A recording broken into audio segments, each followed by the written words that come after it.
Hello and welcome to Let's Pod This. My name is Andy Moore, and if you're a regular listener, you may have noticed that we've been off for a few weeks, and that's with good reason. Normally our podcast covers what's been happening during the previous week in Oklahoma politics, but this year we wanted to take the time to dive a little deeper into three key issues that we believe are incredibly important to the future of Oklahoma, both from a political interest standpoint and also from a public policy standpoint. We've created three mini-series, each consisting of several episodes about a particular topic. The first series is about criminal justice reform. Then we're going to move into gerrymandering and the legislative redistricting process. And then we're going to end with healthcare. So beginning now and continuing through September, we'll be releasing a new episode each week connected to the series.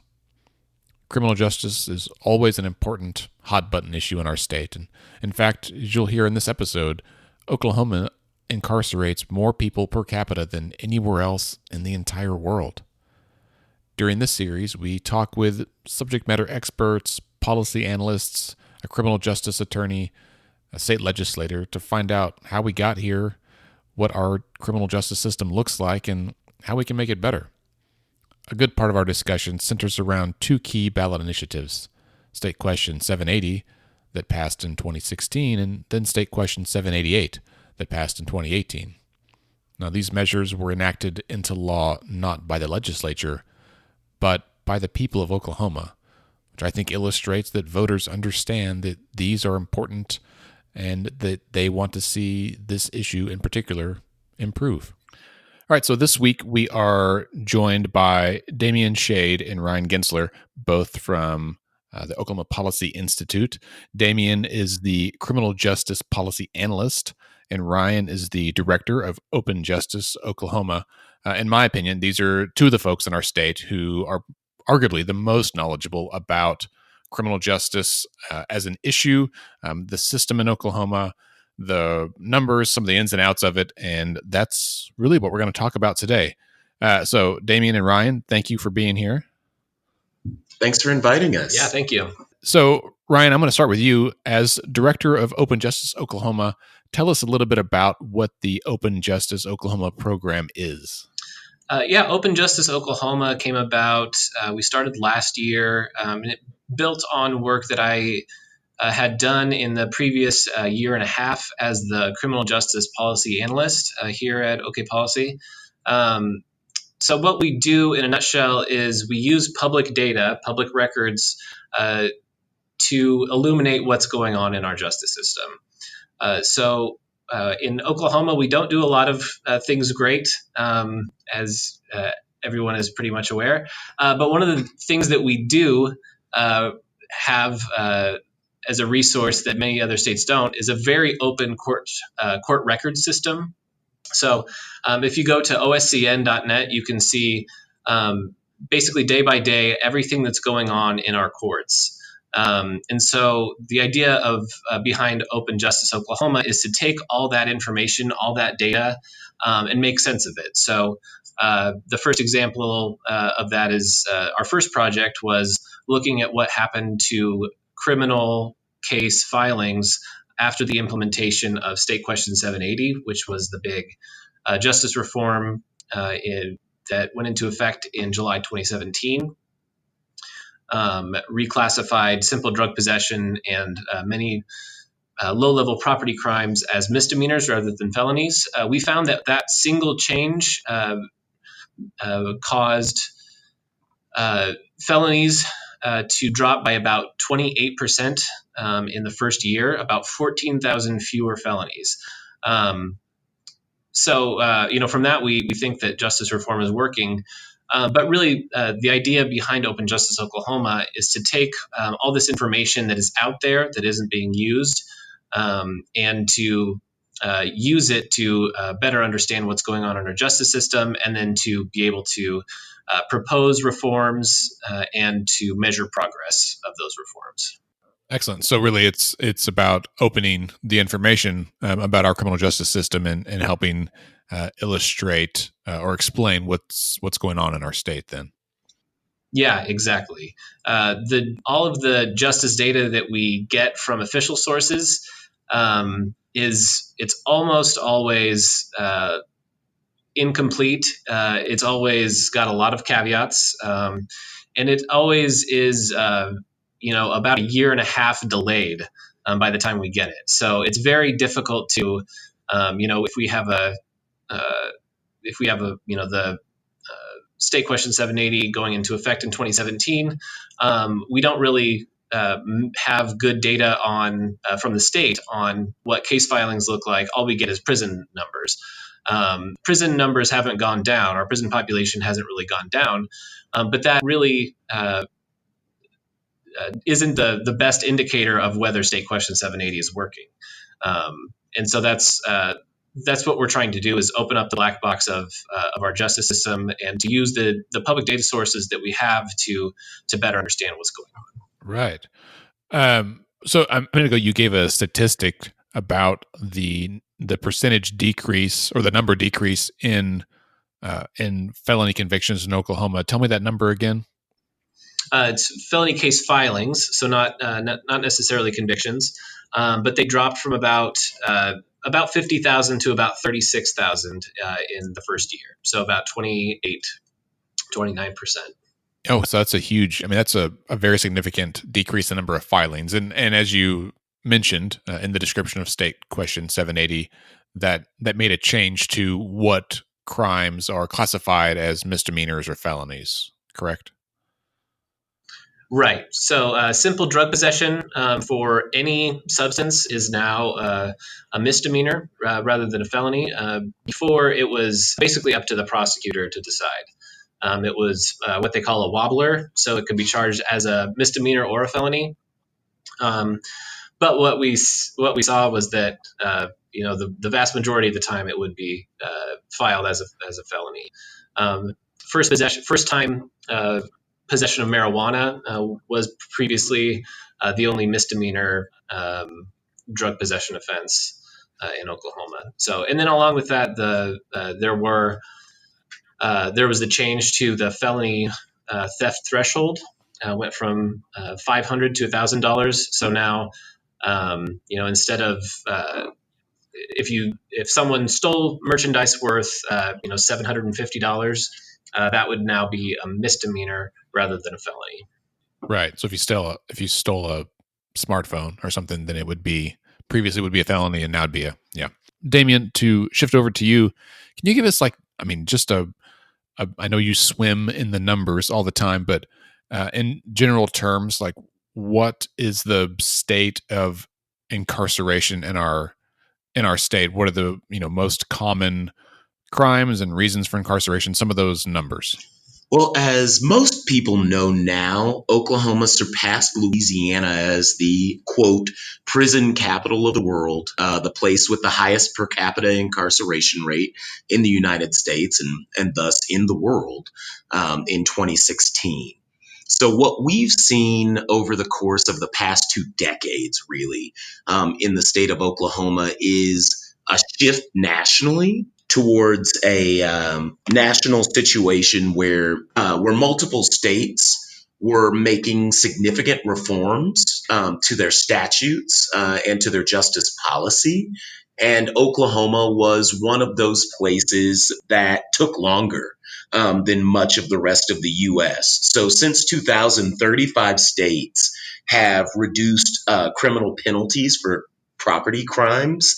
And at the same time, those 35 states have seen significant reductions in the amount of those property crimes. So they actually reduced the penalty and their public safety outcomes got better. Oklahoma is one of those rare states where our public safety outcomes have gotten better and better over the course of the last decade. We've seen lower property crimes. We've seen lower crime rates in a number of significant areas, but we have continued to increase the rate of our incarceration. So this has left us with a system that is underfunded, overcrowded, overcapacity as much as 113% by Department of Corrections estimates earlier this year. And that combination of twin policy failures of a court system that's taking in too many people and imposing too many punitive fines and fees on them to escape what our governor calls a death spiral of poverty and reincarceration, and a prison system and a jail system that are overworked. So you see these nightmarish stories that local journalists have done, like the Frontier, about terrible conditions in our county jails and facilities. And you also see in Department of Corrections reports and in their budget request a likewise situation with too much violence in our prison, over capacity places where drugs and crime, as our former corrections, as the former head of the Department of Corrections, Joe Albaugh like to say, it's only by the grace of God that any of our corrections officers are able to make it home safely, because the criminal organizations are at such capacity in our prisons that they've created conditions that are fundamentally unsafe for our guards, fundamentally unsafe for the law enforcement people who interact with the populations, and fundamentally unsafe and counterproductive to the rehabilitation goals of the population of people in Oklahoma State prisons. So these two factors, the negative policy choices in our court system that Ryan described so articulately, and the lack of funding and adequate reentries and probation and parole support for individuals inside the prison system, have created a unique crisis in the state of Oklahoma. Damion, a minute ago you mentioned that in Oklahoma, our rates of crime have actually decreased over the last decade. However, the rate of incarceration has continued to go up. Do you have any idea, or is there any data that discusses why the rates have decreased over the last year or 10 years?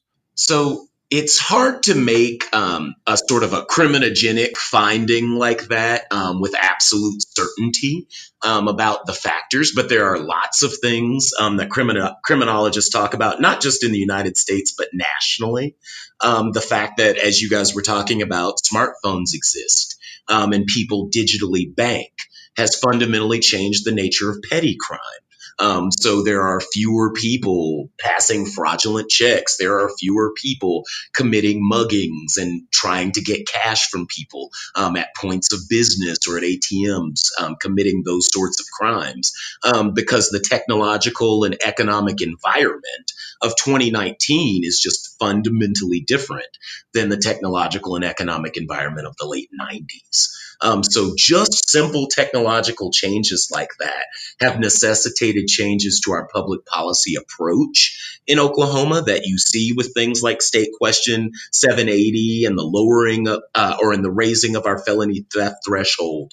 Those types of public policy changes came here much later than they came to many other states in the United States. Though we've seen other states try to replicate models that we've done here successfully. States like Texas, states like Louisiana, many of these states invested in and began making more robust changes to their justice system, their court system, and their incarceration system years before the United States, or before Oklahoma did.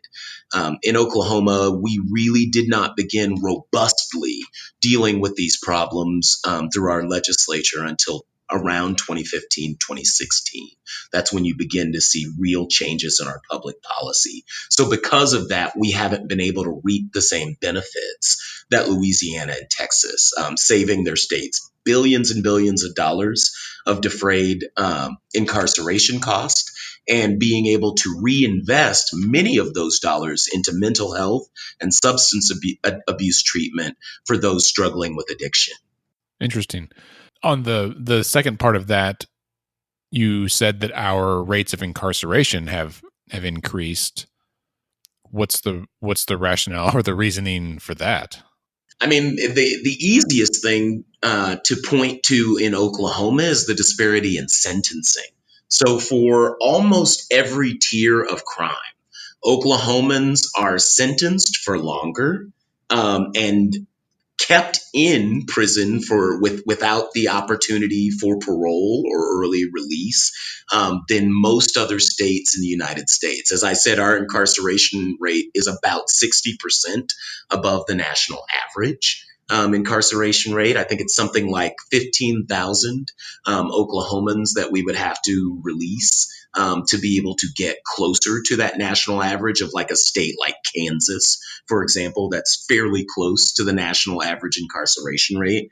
So when we keep people in for longer, and our parole rate has been as abysmal as it's been up until very recently, our parole releases declined about 77% in the decade before 2017. So we've seen a steady buildup of people coming into the system, but the forces that are designed in public policy choices to mitigate that incarceration, to make it more likely for people to go back to their families and get a good job and reintegrate to the community, all of those resources have been lacking from our system. And it's only a recent moves and changes like administrative parole, which went into effect and has already begun to change some of these negative parole outcomes. In August, the next administrative parole docket, which to explain what that is, administrative parole is simply a streamlined parole process where they have what's called a general consensus docket, where you have a list of names. These are people who are considered substantially compliant with their case plans while they've been in prison. So they don't have misconducts. There are no victim or district attorney objections to them being released. They're all put on one large consensus docket at the parole board, and through an up or down vote, the parole board allows them to have release. So that process has already begun to show real dividends in turning around the negative state of Oklahoma's parole. We need to continue that action next month. There will be a larger amount of them due to the way, some kind of arcane and getting a little into the weeds, bits of the way the statute was written. Next month, we'll have a larger amount of administrative parolees, closer to 300 than the average that's been around 80 or 100 on those dockets, as we've seen before. But in order to double down on those investments, Oklahoma will have to invest more in rehabilitation, create better, more robust, based on best practices, drug courts and other diversion services. And we will have to do much more work towards creating a system of what I like to call rehabilitative care for the people inside of the incarceration and court system in our state. So all of those pieces, and including the other big piece that the legislature didn't move on last year, but we're hoping they will move on next year, and that's bail reform. Being able to reform the system of bail and pretrial incarceration that leaves too many Oklahomans trapped in our local county jails for no other reason than they are too poor to buy their freedom from a bail bondsman. I found an article, Ryan, that you wrote on the OK Policy blog last summer in June of 2018. It was updated May of this year. And the title is "Accepting Our Highest in the World Incarceration Rate Means Believing That Oklahomans Are the Worst People," which is a wonderful, terrible headline. I wanted to just highlight a couple of numbers because that's the thing that grabbed me. And honestly, I found this because I had Googled like number of Oklahomans currently incarcerated. And as is often the case, OK Policy was the first hit on Google for this kind of information because you guys are just a treasure trove of data. So for our listeners, for every 100,000 people in our state, there are just over 1,000 of them that are incarcerated. And that is by far the highest, right? So that beats the national average by a significant margin. In the U.S. nationwide, it's only 698 per 100,000.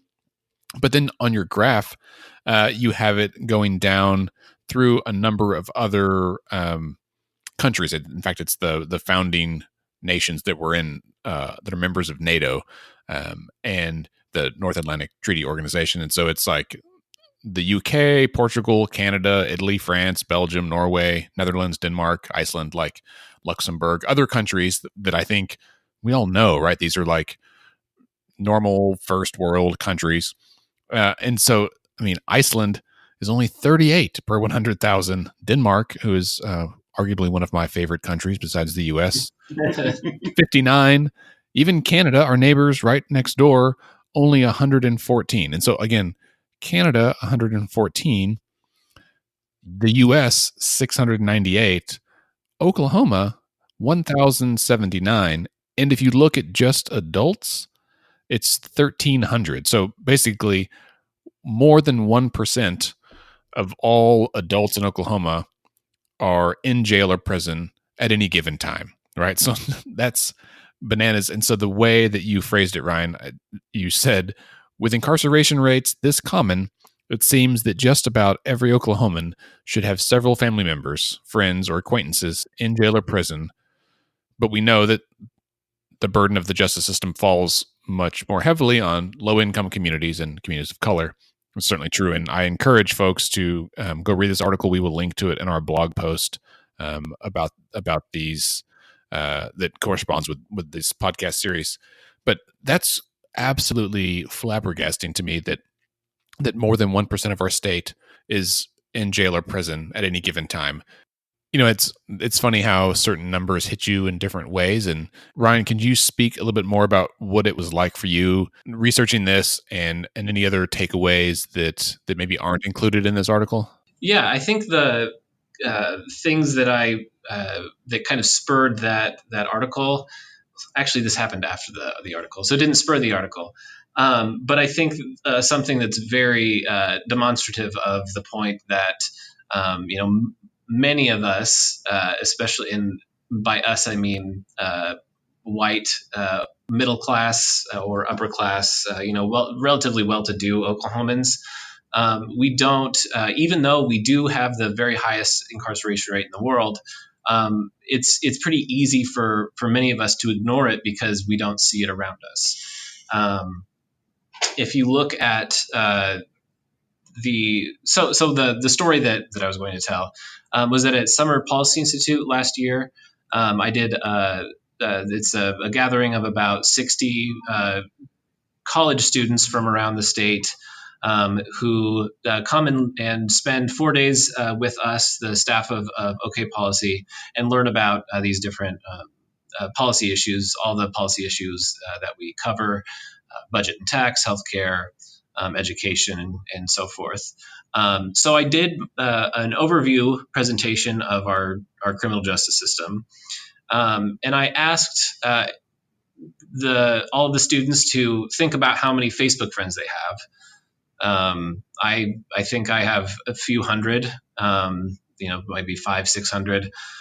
So if I had 1% of my acquaintances in prison or jail, that would be about 5 or 6 people. I don't know that many people who are in prison or jail. So I just asked, the students.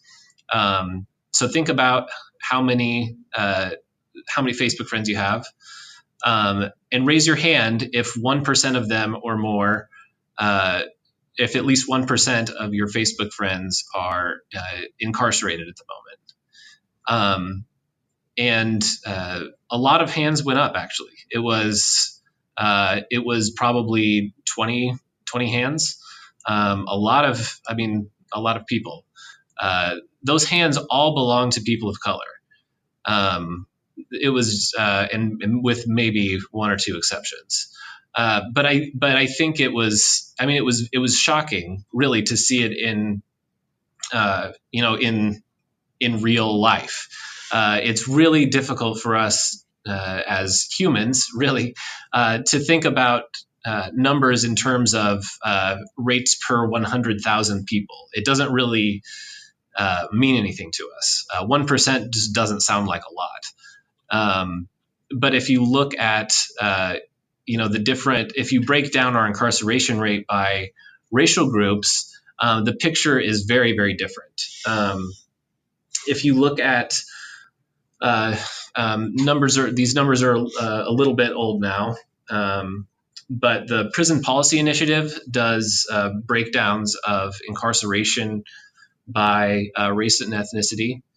Our rate of incarceration for white Oklahomans is about 767 per 100,000. So that's just above what the national average is for all races.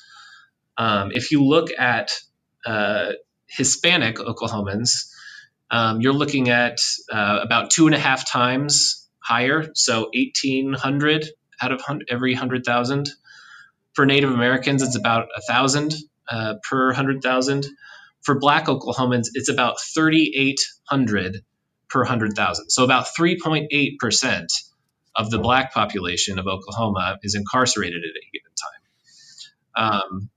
So when we think about who this affects and who this is, and where the effects are of our punitive criminal justice system, most of our legislators, except for the ones who are from predominantly Black areas, there's a very good chance that they're not going to see it around them. It's not going to be a personal issue for them, and I think that's one of the big sticking points. One of the big obstacles that we have to overcome is convincing regular Oklahomans that this is an important issue, not just from a budgetary perspective, but from a human perspective. It's absolutely devastating.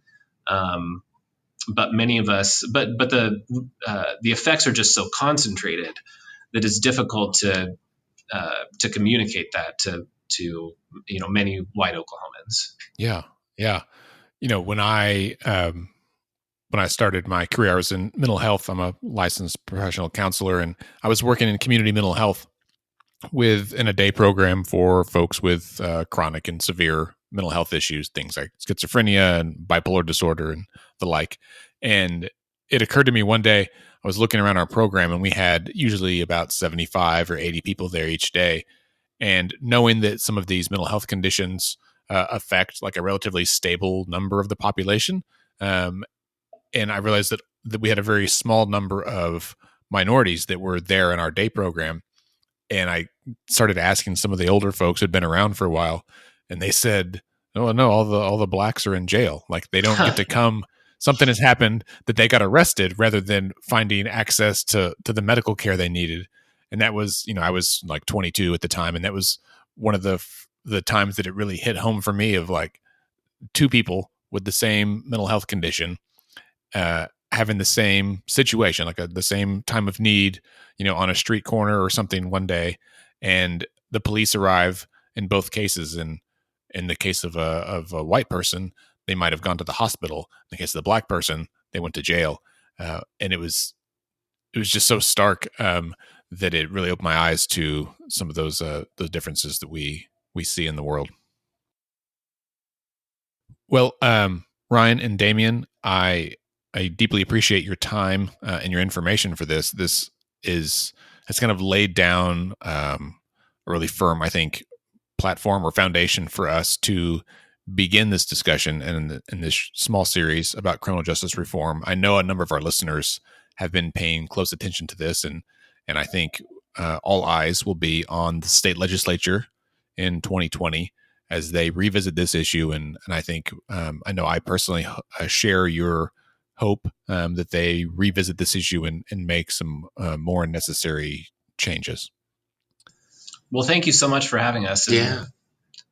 We look forward to listening to ourselves and to everybody else and what the rest of the series says. Many thanks to Damion and Ryan for their time on this episode. In the next episode, we will sit down with attorney Brian Jones to talk about what someone has to go through when they are arrested and charged with a crime such as simple possession. We will talk through jail time, through bail, through fines and fees, and try to get a very real sense of what the economic impact and the personal impact might be for an individual in the short run and the long run for even simple crimes, and kind of explain why it is that so many Oklahomans are beholden to the criminal justice system in some way. See you next week.